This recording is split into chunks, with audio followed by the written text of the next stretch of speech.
শীতকাল পড়ে গেছে আর শীতকাল স্পেশাল যে সবজিগুলো বাজারে পাওয়া যায় তারও আবির্ভাব ঘটে গেছে। তো আজকে করছি শীতকালের একদম স্পেশাল যে সবজি, সেটা হচ্ছে ছিম এবং ছিমের ভর্তা। তো আমি তোমাদের প্রথমেই বলেছি যে আমি এটা ভর্তা খুব পছন্দ করি, ওর জন্য করারও চেষ্টা করি। সবার প্রথমে ছিমটাকে আমি একটু নুন দিয়ে সেদ্ধ করে নেব।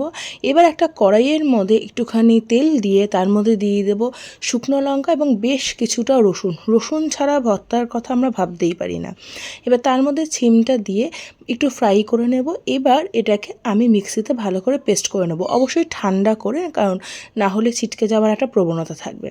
এবার সেম প্রসেস, আবার একটু তেল গরম করে নেব, নিয়ে তার মধ্যে দিয়ে দেব এই ছিমের যে বাটাটা এবং তার মধ্যে দিয়ে দেবো পরিমাণ মতো নুন। এটা তোমাদের টেস্ট অনুযায়ী দিও।